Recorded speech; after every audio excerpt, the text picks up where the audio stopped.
All right, welcome everyone. My name is Victor Monga. With me, I have my good friend, and he has a lot of big titles he's going to talk about in a minute. David Hunt. Today, we're going to talk about my favorite topic: autonomous continuous security validation, and the impact of obviously Gen AI and how we, the ethical hackers who come from like old age, we are the dinosaurs now. How Gen AI is changing our world a little bit. So, with that, David Hunt, welcome to our webinar, and take it away. Thanks a lot, Victor. Very happy to be here.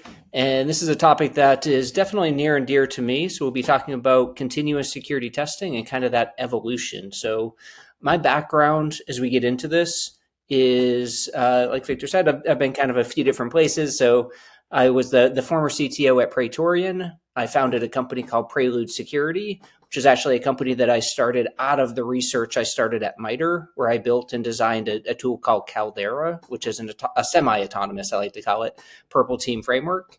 And then I've done a variety of security and engineering work at places like FireEye, at Kenna Security, at John Deere.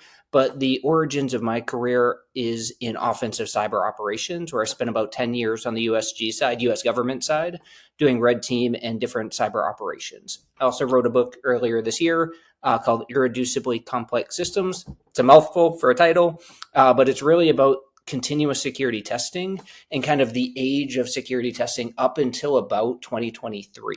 What we're going to be talking about today is going to start bleeding into 2024 and hopefully 2025 topics. All right. For me, again, as I said, my name is Victor Monga. I am a principal researcher at BTF University. I also train and teach people. One of the accredited trainer. I am with Cloud Security Alliance and EC Council. Recently, I started a podcast/webcast called Zero Trust Journey, where we talk about what really zero trust means to different people, different sectors, different industries, different titles. Again, there's a lot of noise out there, but we're just trying to grab some experiences, real world experiences.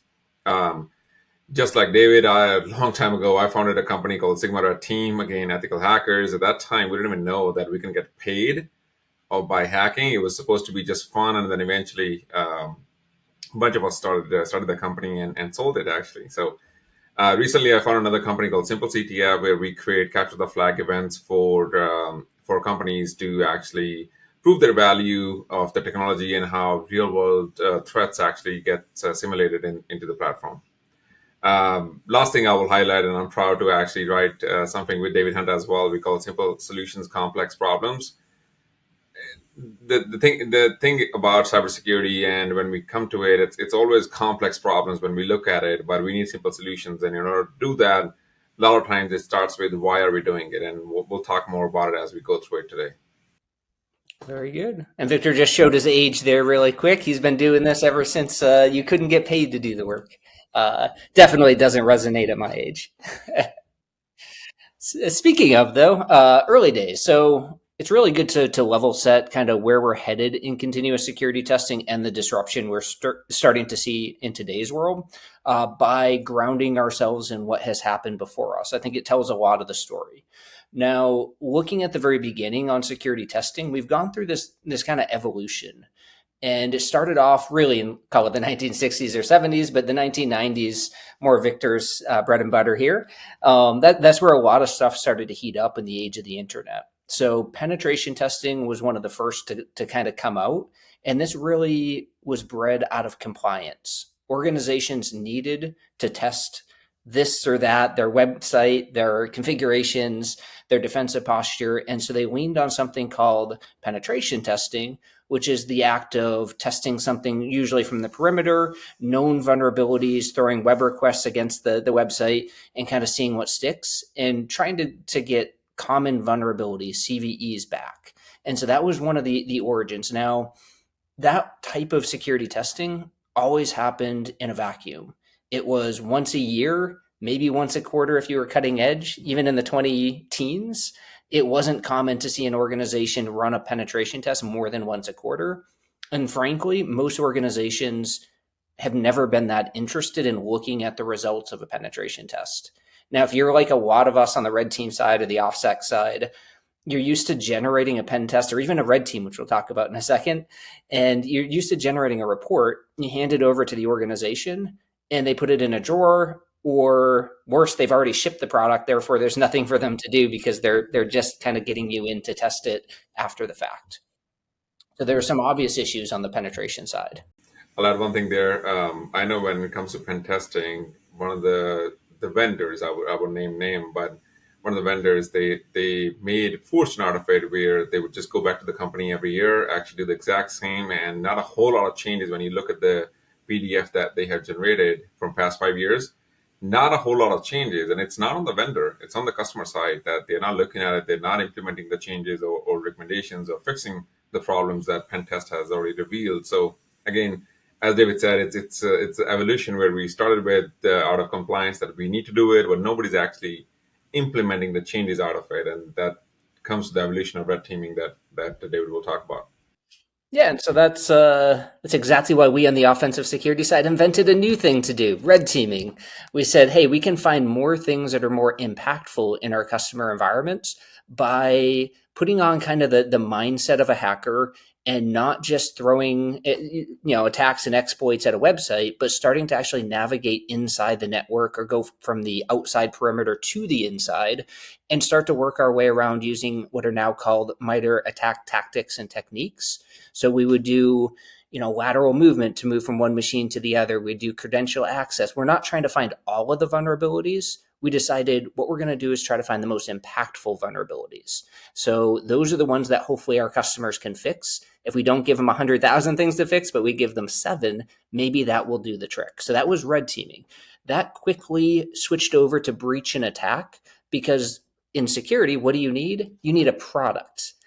Red teaming is a service that you can provide, but because security is a venture capital type of business, what do you want to do from an investment standpoint? You want to develop a product. So breach and attack products started to come to fruition, which was call it the commercialization of red teaming. It was those sort of tactics and techniques brought into ways that you could semi-automate on the endpoint and start to launch various types of attacks and then look at it almost like a software as a service, website type of dashboard. It made red teaming a lot more accessible and in a lot of cases a little bit cheaper for organizations looking to kind of get into that level of security testing. Yeah, yeah. One thing I'll add over there for the BAS, it also enabled customers to actually run their environment against a particular threat that just came out this morning, let's say, because red teaming does involve some sort of scoping, project involvement, coordination, all of that. With usage of BAS, now you can actually quickly test your organization against particular threat, and with the confidence of like quantitatively you can say yes, we're protected, no we're not, what do we need to do quickly. That also enables the customers to kind of accelerate their journey of knowing the threats and what they need to do. Exactly. In the last couple of years, we started to hit on automated adversary emulation. So that's the thought that we're going to start emulating specific APT groups or specific threat actors and doing those techniques. Now, that really led to 2022, where continuous security testing became what I'll call a thing. It became possible. Now, what was happening in this time period was we as offensive security pros had been doing all these different types of tests, red teaming, pen tests, adversary emulation, and we were starting to notice that faith was starting to waver in defensive products. People were starting to realize, hey, my antivirus, my EDR, my WAF, they're not actually blocking everything. Where before I thought if I purchased these products, I had bulletproof on the network, I had bulletproof on the endpoint. And that was starting to become known that, hey, there's some weaknesses here. And it's not just something that exists on 1 or 2 endpoints, but if I have 100,000, 500,000 assets, I actually need to start testing on all of those. Now, in order to accomplish that, there are 3 main things from a technological standpoint that needed to be addressed. We needed structured data to do continuous security testing, continuous offensive testing and validation. We need a way to actually structure the data so we can talk about it. Funny enough, that didn't exist until MITRE ATT&CK. That was the first real structured language that came to fruition. And the second thing was intelligence. We needed a way that we couldn't just run atomic tests, atomic TTPs, if you will, one after the other, because those are too easy to catch, too easy to signature. So we needed an intelligence layer that would allow us to chain TTPs together in ways that would emulate what an actual attacker would do. Now, the third thing we needed was scale. Most breach and attack vendors, even to this date, stop at around 20 agents. They only deploy 20. Even if you have 500,000 endpoints or assets in your environment, a lot of the vendors will stop at 20. Now, there's some real reasons that they'll stop at 20, such as they don't want to overwhelm their SOCs with alerts. It's a pretty real reason. Other reasons are things like agent fatigue. People don't want to deploy 500,000 agents just to test their other agents. So that becomes a deployment concern. Now, these were the things that we were starting to battle in 2022 from the offensive security side. For those of us on kind of that cutting edge, especially on the product side, we were trying to overcome these three different hurdles and saying, hey, can we get CST, continuous security testing, into the world and kind of birth that? I'll add just one thing over there. I have seen a survey done recently at VT Adversary Testing Foundation where a lot of the organizations that participated in the survey, they said, hey, this is a great service or a great way to actually test the security controls in my environment continuously. But the biggest thing, what you just mentioned, that I can't test it all. If I can't test it all, then I'm always leaving blind spots. So what's the balance there? And the other thing was that if I'm start testing everything and I realize what the problems are, now I'm on the hook to actually solve everything as well, because now I'm not just negligible, I'm gross negligible. So that was another conversation starting to come around 2020, 2022, when people started actually realizing this concept, started using some BAS tools, and started to actually put this as part of their security program instead of just thinking about the tech stack of prevention or detection. Validation became part of the conversation in the program. Such a good point. That was a topic I started running into toward the end of 2022 with EDRs, deploying an agent on tens or hundreds of thousands of assets, and then watching a customer of mine look at the results, realize they have massive issues in terms of the configuration or the response in their EDR, and then sitting there and saying, wait, I don't want to actually fix that. The risk it was going to take to fix the problem, it was better just to put a blinder on and say, hey, I'm just going to kind of ignore that. And so those were the types of problems we were looking at in 2022 when the initial disruption happened, as I like to call it, 2023 through 2024. I actually like to call these, I'll hopefully explain this, I like to call these the lost years in a lot of ways. Last year and this year, because of how much disruption we faced. Now, I also like to call what we've been going through as the artificial intelligence trauma. It's really interesting to talk to people that are, especially in the security side, but really across technology, with the amount of pressure they've been given to implement some type of AI, specifically LLM-based AI, into their process, into their pipelines, because their bosses, their executives, their investors, they really want to see an LLM AI-based product or service. And because of that amount of pressure, people have been kind of going down, whether that's the right move or the wrong move, and trying to create these sorts of products. So that has created this really big disruption and distraction in a lot of ways, where there have been some really good use cases, but then there's been a tremendous amount of waste and trauma from people spending lots of money and not eking out any sort of results, at least what they were initially shooting for. I like to also kind of consider this as the first time data could actually be created. So whether it's code, we like to talk about, automatically writing software code to replace programmers, whether it's code that can be created, whether it's blog posts we could write or exploits we could attempt to automatically generate. This is the first time we're actually able to generate this stuff without it being really human driven. The best we'd gotten up before this was creating templates, things that we could kind of standardize and stamp out in quick succession, but now we have the ability to generate something. So GenAI was really good and is really good at figuring out what that next sequence of content is going to be. I've written 5 words. What's word number 6? And that's really where the disruption happened, and a lot of security teams got kind of pulled that direction. What do you see, Victor? Yeah, totally. I'll tie something that you mentioned during the last slide, where BAS tools, when they came out, people like us from red teamer side, or who came as ethical hackers, we started using that as the first level of when we go into the environment to do the testing, do the engagement, where I'm going to use the BAS tool to just grab all low hanging fruits in the environment. From there, I will have a human to do create custom code or custom exploits to actually navigate in the environment. Or if there's a web app, maybe there's no known CVE or there's no obvious thing I can exploit. I'd write something custom. So Bass tool did that.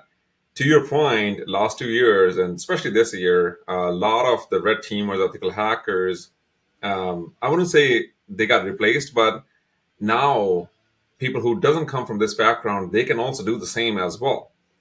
So this is where the Gen AI is also actually helping in a way, but it's not structured yet. It's not governed yet properly. So people are just throwing everything on the wall and see what sticks.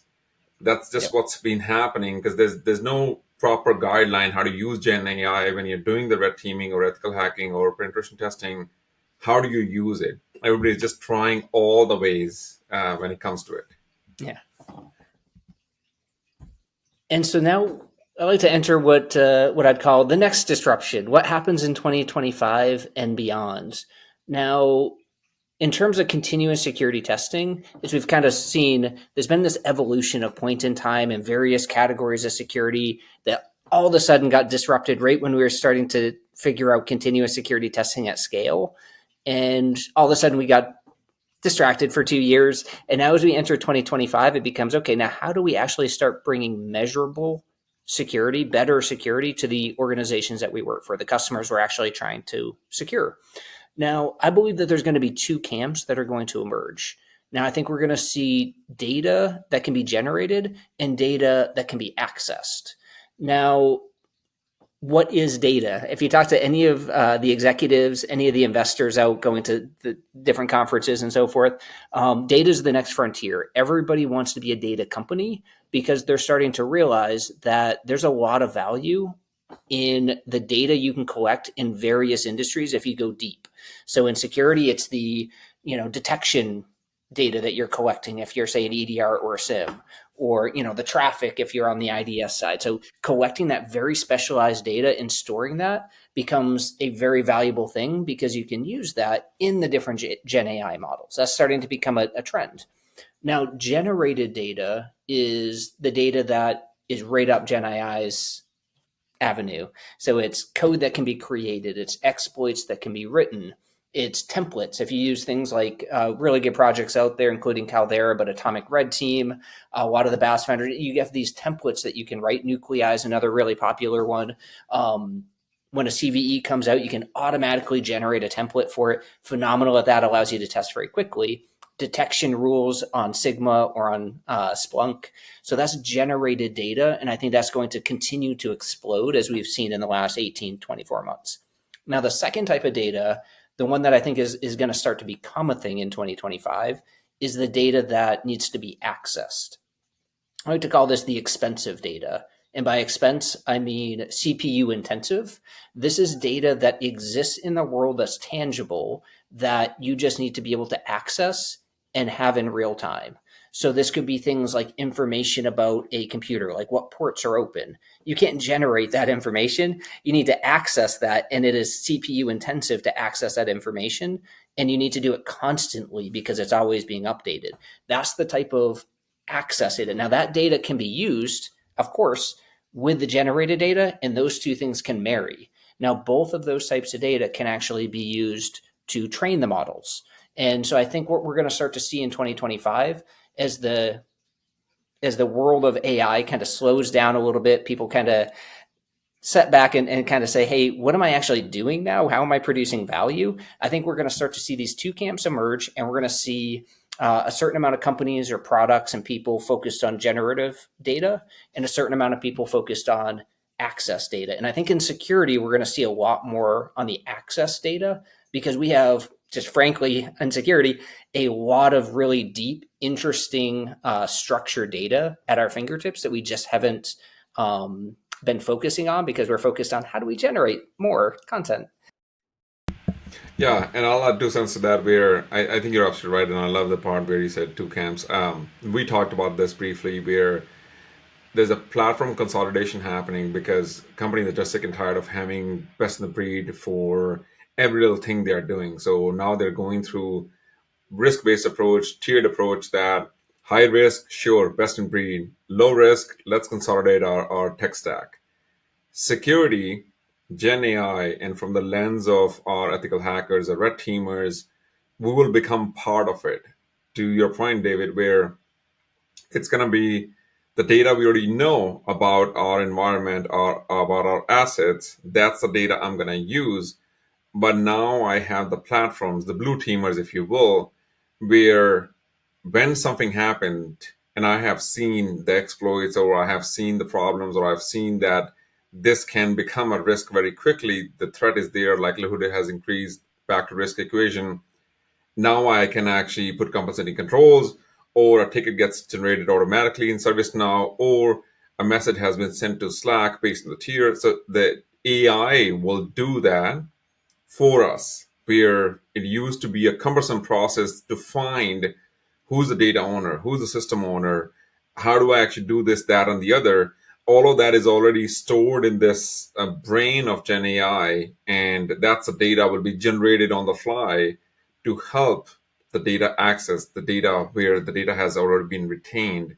We, the red teamer, will become the bridge between those two four organizations who are mature enough that when a threat has increased or likelihood has increased, ultimately risk has increased, we are the one creating that sequence, if you will, that Gen I do this, that, and the other. That's what I see, at least to leverage Gen AI in our world.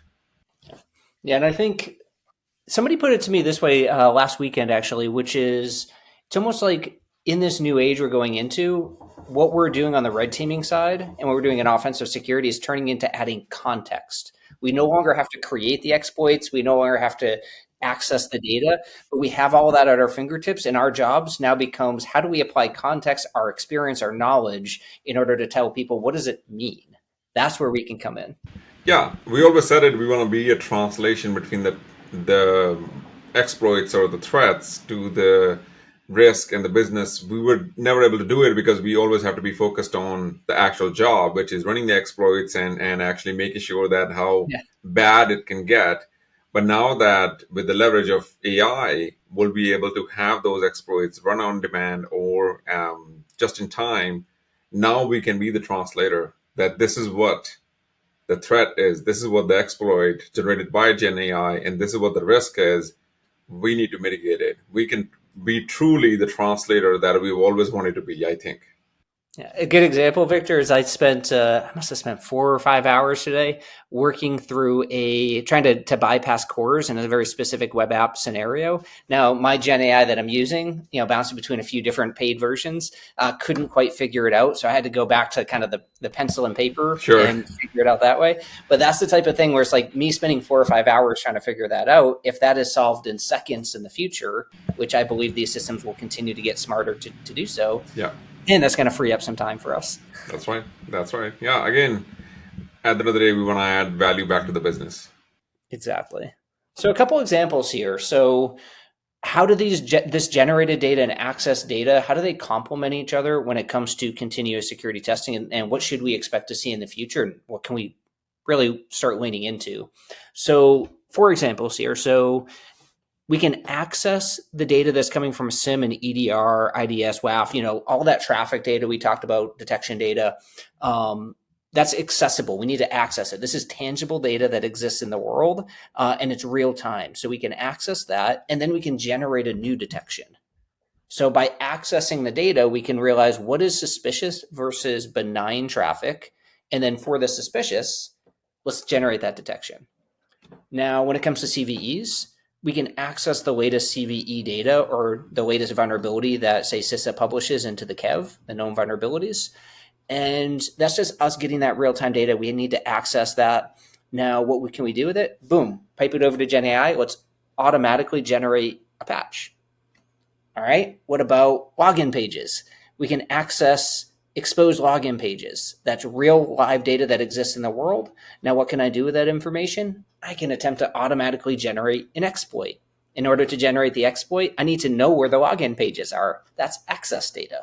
Now, what if I want to run a phishing campaign? I can automatically develop one with Gen AI, but I need to access the email addresses of current employees in real time to send that to. And so this is where I think we're going to see that marrying of that access data and gen data. And I think that they're two going to work really well together, and us kind of separating them out into their respective camps and then isolating and being really good at each one of them is going to help us. Now, the last example here, it's always fun to end on a real life example, is a specific CVE. Now, this is CVE 2024 46544. Everybody knows this one, right? Now, this isn't that big of a vulnerability. I want to say this was maybe a 5 or so on the scoring, but this is an Elasticsearch vulnerability. Actually, this one's Tomcat. This is so running on a Tomcat server. I bounce between Elasticsearch and Tomcat, but kind of the same concept in both of them, which is there's a web service running on the internet, Tomcat or Elasticsearch, and that has a known vulnerability on it.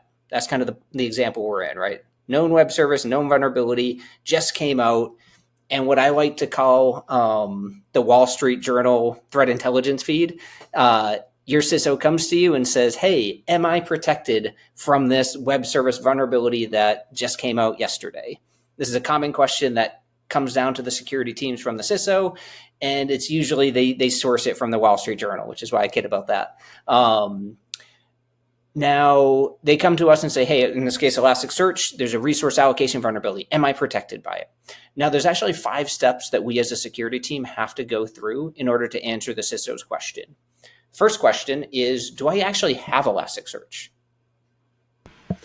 Now, it sounds funny, but you know this, Victor. How many organizations can actually answer that question in a short period of time? I'm laughing because it actually happened on my watch where I was a consultant, and there was a vulnerability came out for Linux, and this organization was 100% Windows, and they started putting an IR plan to actually roll out the patches for Linux for 100% Windows environment.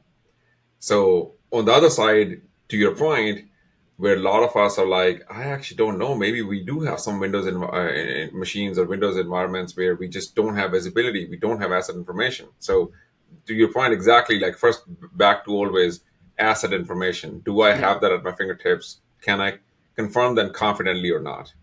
Yep. And it's not that easy to answer, right? Because you may have it installed, something like Elasticsearch or Tomcat installed as an open source project on some internal server. You might be using a cloud version of the platform off an image in your Amazon account or AWS account.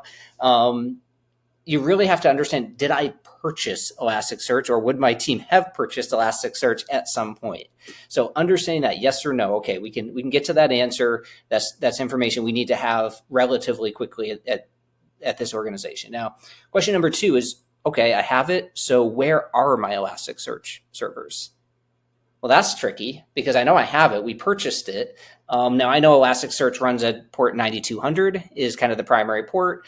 Maybe I can port scan my entire infrastructure and try to grab all those. That's going to take a little bit of time, of course, especially if I have a very large environment.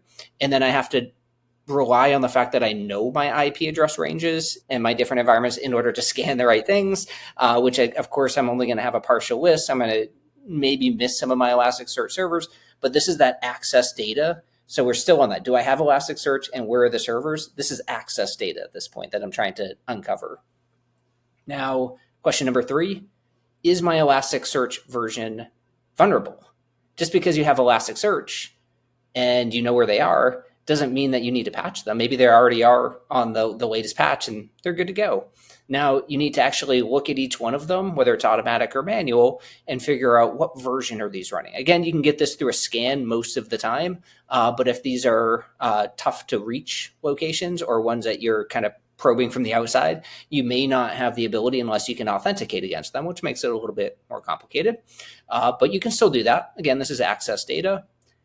Number 4, am I mitigating from this particular CVE, from this risk? Now, just because I have Elasticsearch and it's this vulnerable version doesn't mean that I necessarily need to rush out and patch it. Maybe I have Cloudflare in front of it and it blocks every type of exploit attempt. Or maybe I just have a plain old firewall rule that makes it not accessible off the server that it's running on. probably never going to patch that, to be honest. So I need to know, am I actually mitigating it? And then finally, what's the impact if I patch it? Patching itself sounds great until you realize there's a lot of downstream effects that can occur. In this case, maybe I have custom software applications using this database, Elasticsearch. And if I just upgrade and patch the service itself, maybe I break those applications. So I need to understand what that risk is before I roll this out. And so me as a security team, when I'm answering this question for Assisto, I need to go through each one of these 5 steps. This is where continuous security testing really comes in and shines. This is where I see the future of CST going when it comes to generated data, access data, and that capability of running this 24/7. 100%. Couldn't agree more. I think that this is where always we're scrambling and we're trying to call blue teamer, red teamer, purple teamer. We came up with that right a few years ago that okay, we will have some people who are red teamers and blue teamers at the same team at the same location. So that they can answer these questions because do I have Elasticsearch? That's an answer. Maybe red teamer can answer because they scanned it recently and they know exactly 9200 is running on this server. Where is it? Maybe blue teamer because they know exactly on which node, on which server, on which hypervisor it's running. So these are the questions that both have to come together. To your point, if we rely upon the data between the access and the created by Gen AI, maybe it would be actually exactly I know where it is. I know what version. I know exactly if it's a real threat for us, and it can actually validate the threat and then give you the steps that if you do it, here are the dependencies of the SBOM, the software bill of materials, and you need to talk to these providers or vendors or dev teams or data owners or system administrators so that when you patch it, here is the trickle down effect of it. Here are the people, maybe even create tickets in ServiceNow or Slack or whatever it's needed. That's where that the breeze of fresh air is going to come, where you don't have to be in the looking at different dashboards and communication. Now you focus on business, where threat came in, here are the steps, here's what we need to coordinate, here's the plan, and we'll execute. That's exactly right. And so that is everything we have for today, Victor. All right. Since you're good at predicting future, let me ask you this. And this is the question I get every time, every conference, every event that I go to, where we present about continuous security validation. That was the same question I was getting 4 years ago when we started talking about continuous security validation, where do I not need red teamers anymore? Do I not need penetration testing anymore because we have BAS or we are implementing this CST platform or whatever that is? And my answer always been no. You still need humans to verify and translate that technical jibber jabber to business acumen. So same thing. Mm-hmm. Gen AI is going to help us actually access the access data or keep an inventory of it, if you will. Gen AI is going to generate the data when we need it on demand and help us with a lot of these automations or manual processes that humans use to get involved and verify it as well so that we don't forget. Mm-hmm. Do I not need enough humans or not need exactly the same workforce that I needed before because now I'm going to have to invest into these technologies and these platforms, which are going to cost me money? Yes, it's going to streamline a lot of the processes, remove human errors, but do I not need same headcounts anymore? Yeah. It's a really great question. So I'll give you 2 answers so you can understand where the pressures kind of come in, I think. So if you look at any company, what is the optimal number of employees for a company to have? It's close to 0 as they can get, right? From Sure. that company perspective, that they want 0. Yeah. Excuse me. Now that's their pressure. They want to try to optimize costs and kind of get to that optimal number of employees. Now, of course, large companies can't be 0 employees, but that's the pressure that they're pushing, right? So Gen AI and sort of that attractive that attractiveness of being able to reduce employee headcounts and so forth is a cost saving. So that's very appealing. Now, on the same side, on security, there's always going to have to be a need for security professionals. There's going to be humans in the loop pretty much all the time. Now, the reason for that and the reason why these companies that really want to kind of index towards 0 won't be able to actually pull it off in security is because security people need to provide context. This is the thing we brought up before. I would call this like armchair red teaming. Instead of us writing exploits and launching them and monitoring them and so forth, first 2 days of every red team engagement is like setting up infrastructure, right? Instead of all of that, armchair red teaming is going to be when we can sit back, maybe in our work from home, office chairs, and look at not just one customer's environment in front of us on a dashboard, but we're going to see 50 or 100, 200, and we're going to be able to analyze that data, and we're going to have eyesight and context over everything that's happening for our customers. We're going to be able to provide tremendous context. Now, we're just going to get superpowers on the red team side and be capable of doing that. And what I think that's ultimately going to net out to is going to be, maybe this will be a controversial take, but I think where it nets out to is cybersecurity is going to almost start looking a lot more like physical security, where physical security isn't as sexy as it used to be, but it is a very important part of our life. It just doesn't get that type of attention anymore. Now, I think cybersecurity has a lot of hype because of how many holes there are in cybersecurity and how easy it is to infiltrate a lot of networks. As those become closed down between Gen AI and the human context, I think we're going to start to see security become, call it boring, and more resembling physical security, which I think is ultimately really good for the world. That's great because I'm looking forward to my retirement already. So that's good. Might be after that. Who knows? Right. Second question, and we'll wrap with this one. Where with Gen AI, I know there's a lot of, and we talked about platform optimization that's happening. That's other thing happening as the AI is happening. So the cross-functioning training is happening. A lot of the business people are now actually using Gen AI platforms to write codes because they don't need to know the code. They can actually ask, get the code. If there's an error, paste that error back, get the updated code. So I would say cross-pollination skills, talent is happening. People like you and I who just know only few things and that's all we know, um, are becoming or questioned where do I really need a specialist in this now? Do I really need Victors and Davids of the world where they just really good at red teaming or offensive security? Maybe I just cross train one of my blue teamer or system administrator, network engineers to do in that field as well. Using Gen AI, they'll be able to actually have some sort of comfort where they don't need to know actually how to do it. They just know what needs to be done. Where do you see that's going? If everybody's becoming general cybersecurity practitioner instead of like specialist, how we have like a little bit kind of domain specialist, if you will. Yeah, it's a really good question because I do actually think that you're predicting a little future yourself here because I think that this is some a pressure that we're going to start to see. So probably about 10 years ago, I polled a lot of CISOs in the Fortune 50 and asked them one question: how many security products do you buy on average every year? The answer I got back: about 2 dozen, 24 or 25 a year. I asked the same CISOs, different people with the same companies in the last couple of years, and the answer I got was about 90. And so the average has really gone way up.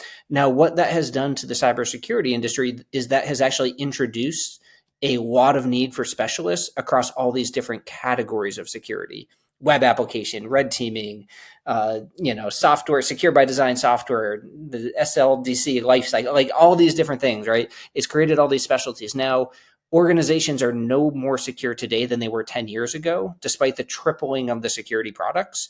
And so what we're starting to see is a compression back where those 90 security products, I think that's the ceiling.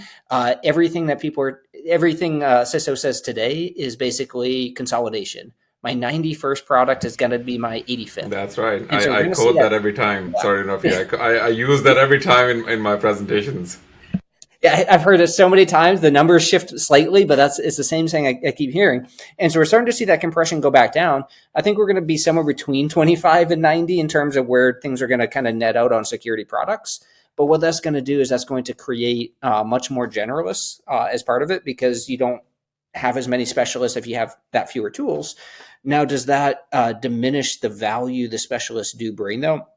I don't think so, but I do think it changes the landscape of where those specialists live.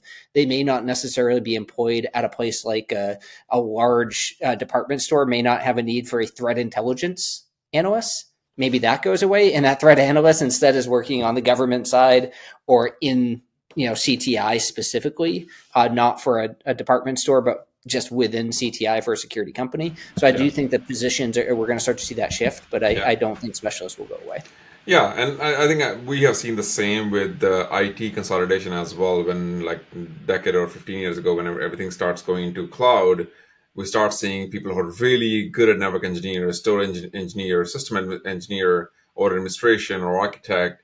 They're not employed at the customer side now. They're employed at the cloud provider side because they're so good at it, and they get the juices flowing because now they don't have to deal with just one problem. They have to deal with so many, and that's where the real need is for their talent and skills. So I think that's absolutely right. But as people are coming in the workforce, as people are joining the cybersecurity world and industry, I think instead of becoming specialists, there's going to be a point where people have to need to know a little bit of everything. Where you need to know the SOC function as well. You need to know system administration, network administration, a little bit of the ethical hacking or offensive security as well, or red teaming as well, so that with the help of Gen AI platform solutions, whatever that's going to be next year or following, now you can actually do what needs to be done or how it needs to be done.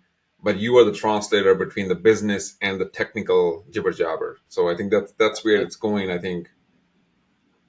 Yeah, absolutely. The last point I'll give you too on this is one I've thought about a lot. I love Home Depot, phenomenal store, phenomenal business, phenomenal team. But by the way, on the security side, know quite a few folks there over the years. But they have their own internal threat intelligence unit. Sure. Now, why would a company that sells shovels need specialists in cyber threat intelligence to employ around the clock? Right? You start to wonder, like, does that make sense for the world going that direction? And I don't think it does. I think it makes sense for us to have CTI analysts, but maybe they're not working for a company that ultimately sells, Right. shovels and home goods and that type of Yeah. thing. I Yeah. think that distribution is off today. For sure, for sure. All right, I know we way over time, but that's what happens when you and I talk. Nothing new there. With that, we want to wrap up this session again. If you like what we're talking about here, please reach out to us. There's going to be some information in the comments. If not, just find us on LinkedIn, send us a message, tell us how you think about this session, and if you have any questions, anything you want to elaborate, anything we can learn from you, please let us know. Again, David Hunt, thanks so much. And what's your LinkedIn handle these days? How people can find you, or just David Hunt will be enough. Yeah, just David Hunt. I tend to be closer to the top, I guess. Perfect. All right, David, thanks so much. Really appreciate it.